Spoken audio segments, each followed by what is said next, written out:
Hi guys, welcome back to my channel. My name is Rati and I am a legal technologist, entrepreneur, and a consultant. On this channel, we'll talk everything about legal professional 101. And for the non-traditional people, we also talk non-traditional careers and how to get into them.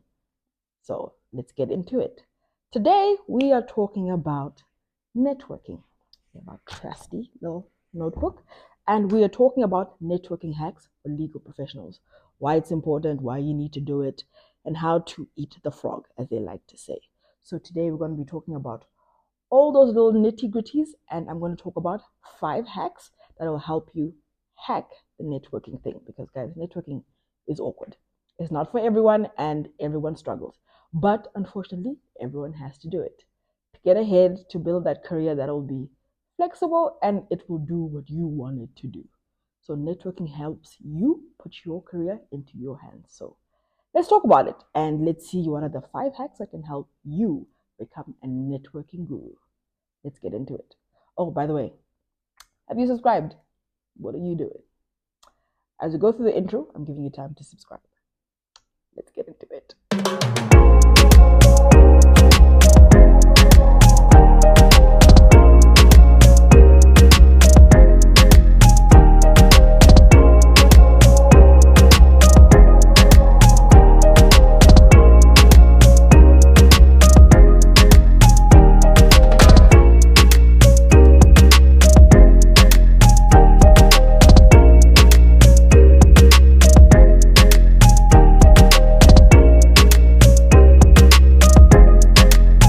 So we're going to start off by discussing why networking is important, right? Because just because we have to do it, we have to know why you're doing it. And that also guides how you do your networking, right? So, number 1, referrals and job opportunities. Now, if anyone is familiar with the legal industry, all the good jobs are rarely ever advertised. It's always a referral or someone told someone about someone or someone who knows someone, right? So that's when networking comes in. So if you're talking to the right people, the industry leaders, the movers and the shakers, you will know about all those good jobs and the ones that are best fit for you, like the ones you never heard about. The only way you'll hear about those is if you're talking to people. So you need to talk to people and the right people, right? We'll discuss that further on, but that's the reason why it is important. Number 2, client growth and business development and career growth, right? So when I say this, I mean, as you know, I've mentioned this before, in Zimbabwe and a bit in South Africa, in Botswana, they're allowed to, they changed it recently. You're not allowed to advertise. So networking helps you get more clients, it helps you get business opportunities, just like the first one. So it just helps you develop your business, your consultancy, whatever it may be, and kind of gets you talking to the right people, right? And learning about new opportunities. So that's another one. And number 3, staying ahead of the trends in the industry and knowing what's new. You will only know this by talking to people and listening to what's on the ground. Basically, being in the streets, as the social kids like to say. So it helps you stay ahead and know what's new and what's coming up, and so that you can be a pioneer or like a quick pivoter, because right now, as we know, tech is a new thing. So if you don't know what's going on, you'll get left behind very quickly. So if you want to get ahead and be on top and give your clients the best service, you need to stay ahead. That's how you do it, with networking. And guys, this doesn't have to be forced. So the whole point of this video is for me to show you how to network and give you practical tips, right? Because for a lot of people, sometimes it feels forced. And the one thing about building connections, it has to be genuine, because you can tell when someone's just talking to you because they want something, right? So I'm gonna try give you 5 hacks that will help you come across as genuine and maybe get better at this thing, right? Let's get into the hacks. Let's get into it, guys. Hack number 1, be intentional, right? So like a common mistake people make is just reaching out to people, like especially on LinkedIn, right? You're just talking to random people, you're just connecting. You're not even telling them why you want to connect with them. You need to be a bit more serious about that. So this comes in with joining LinkedIn groups. You need to join Twitter spaces or like social media spaces. Like there's some on Facebook, there's some on Twitter, there's another one called Blue something. I'll put it up here, but it's called Blue. That's the new Twitter. So yeah. And also attending like niche events. So I know We have Bolt here in Botswana, which is the legal technology network that I've started up. You have Salt in South Africa, that's a very legal tech space. You have GRM Group that has a lot of GC, in-house legal, and niched events. So companies and events like that. If you attend them, you can be a bit more intentional about the people you meet, because that's where a lot of the big corporates or big law firms attend. So depending on which part of the legal industry you want to get into, it'll be easier for you to have access to these decision makers if you go to those events, because they're more than likely going to be at those events, or they'll be in those Twitter spaces or those groups. They'll have a representative somewhere. So depending on how you want to approach it and how easy it is for you to talk to people, because some people get very nervous when they talk to a partner compared to an associate. So sometimes, guys, it doesn't always have to be the partner that you reach out to. Sometimes it can be someone who's on your level, who has a job you want to have. So reach out to them and be like, oh, what is it like to work in that place? And people are not always going to be 100% honest.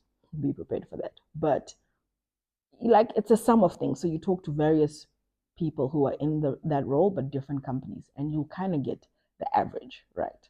So please do that more, because when you have an intention, it's easier to talk to people, because then they can see that you want something specific. And let's be very honest, some people know exactly what this is, so they're not very fussed about someone reaching out for them for a very specific thing, if you're very honest about it. Right. Number two, which kind of leads into this, build relationships, not contacts, right? So going to these events, joining these LinkedIn groups is not just about like collecting LinkedIn contacts or business cards, right? It's about building a relationship. So you need to realize that people remember how you make them feel. So talk to them about themselves and ask genuine questions, like conversation starters, like, oh, what's the most interesting project or case you've worked on? That kind of makes them feel special. And it's weird, but it's just how human nature works. Or you can say, oh, what made you get into this specific type of career? Like, what made you choose this? It kind of makes them feel like you want to know about them specifically. And it helps you build a relationship, not just, oh my gosh, why doesn't like to work at so-and-so company? If you start off the bat with that, some people don't take that very well. So start off with something that's personal about them, and then you can kind of segue into the other things, because it'll be natural. It'll be like a natural progression of the conversation. So start with that, and general curiosity makes someone feel like, okay, you really want to know about me specifically. It's weird, I know, but that's how you build a relationship with someone. And that also makes that person more likely to help you. And that's what you want. So, yeah, genuine. Hey, English. Genuine curiosity helps you build better relationships. So, it's okay to research people before you meet them, because that also means you know things about them, like real quirky things. Ask them about such things, and they'll become more likely to open up to you and connect with you. Hack number 3, the power of LinkedIn. Now, guys, I've recently become like a LinkedIn person, because I've realized just how useful the thing can be if you do it right. You have to be very strategic about it, right? Like, everything is a strategy, guys. You can't just be willy-nilly connecting with people. So like I said in hack number 1, you have to personalize your requests, right? So LinkedIn gives you an option to just send a connection request, or you can personalize the invite. So look at the person, find out a bit more about themselves, and find a way to personalize your invite, like your connection request. You can use ChatGPT or Claude or Gemini. They can help you like strategically draft this thing, right? That's what I do now, because English is my friend, but we're not friends like that yet. So use ChatGPT to kind of say, oh, I want to reach out to this person, get to know them. It'll give you like a little draft template that you can use. Also, because it has like 300 characters, it's very hard to like write out what you want. So that's why I say use ChatGPT, and it'll get easier. So when you connect with these people, at least they know exactly why you want to reach out. It's not just a random connection from nowhere. So they're not less likely to ignore it.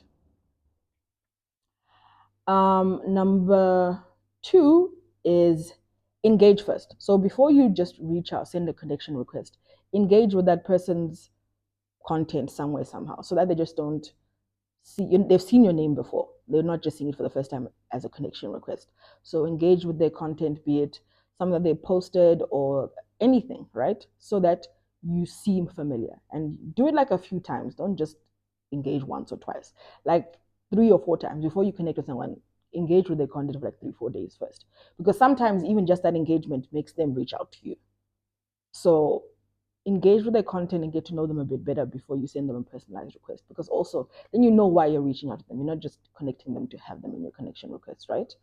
And that means you're building a circle that's a bit more intentional, right? And last but not least, post some valuable content. So guys, people really underestimate the power of sharing your own experience.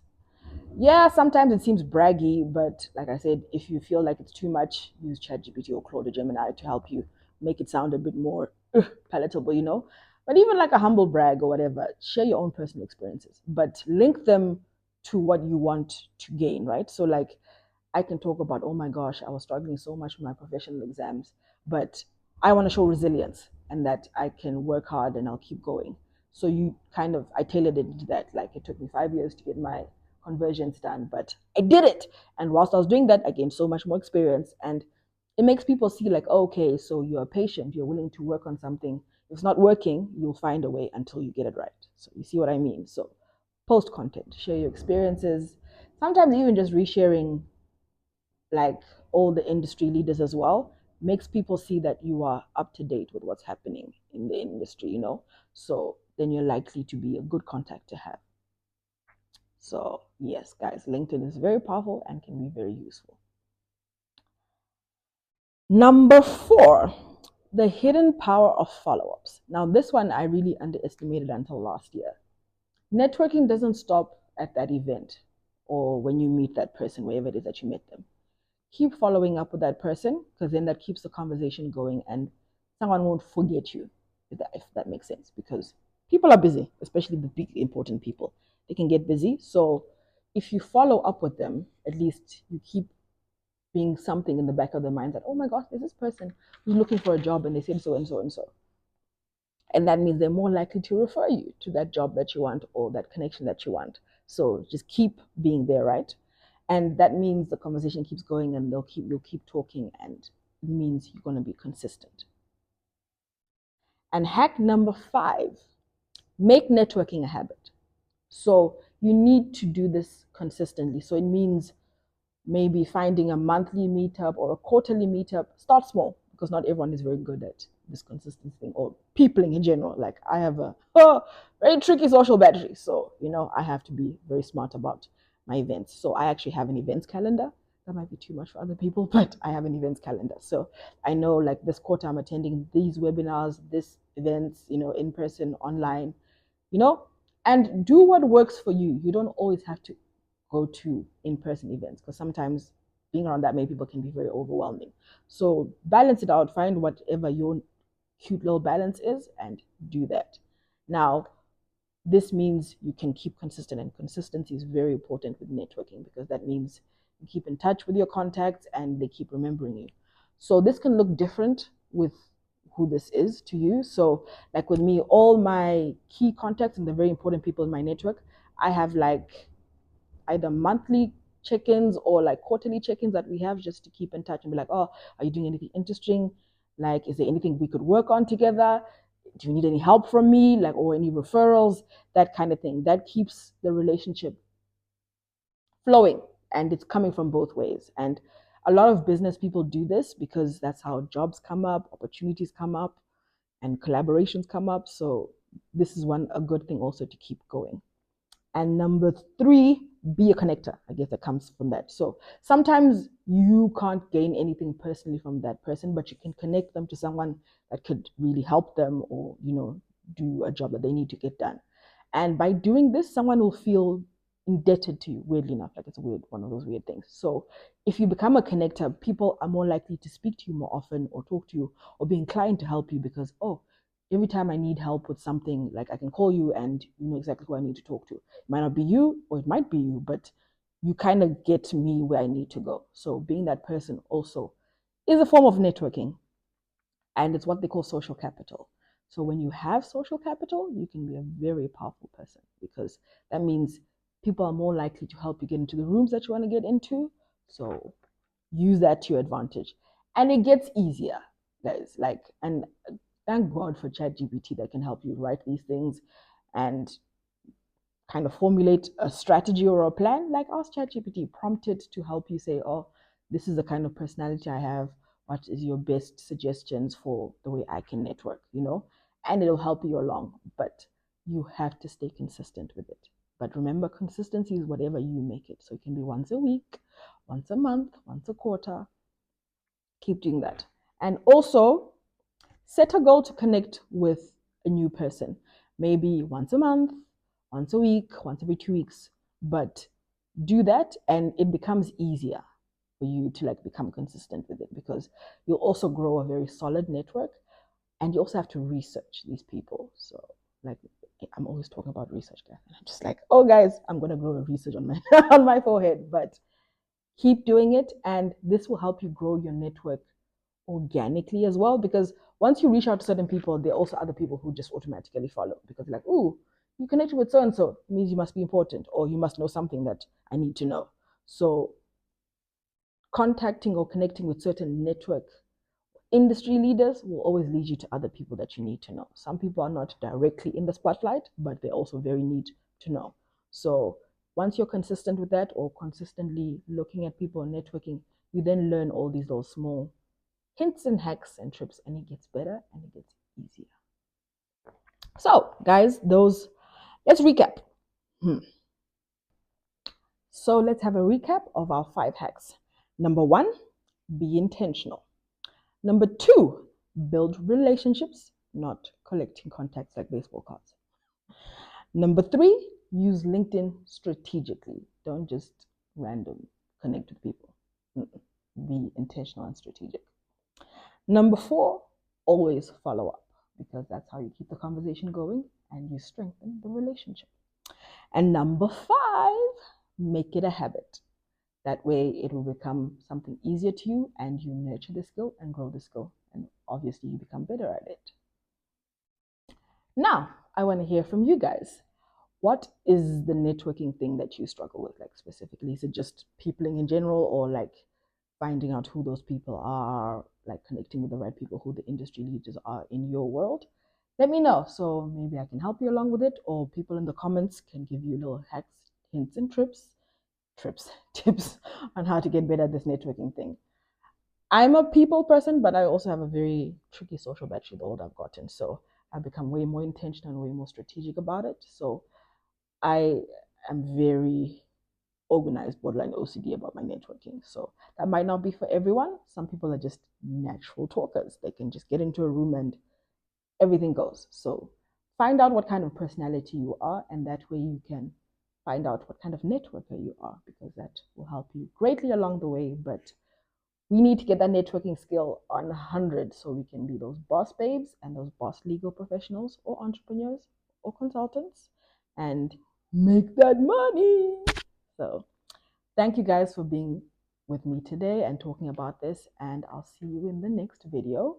In the next video, we're going to be talking about how to build a professional wardrobe under 1,300 pula, which is $100.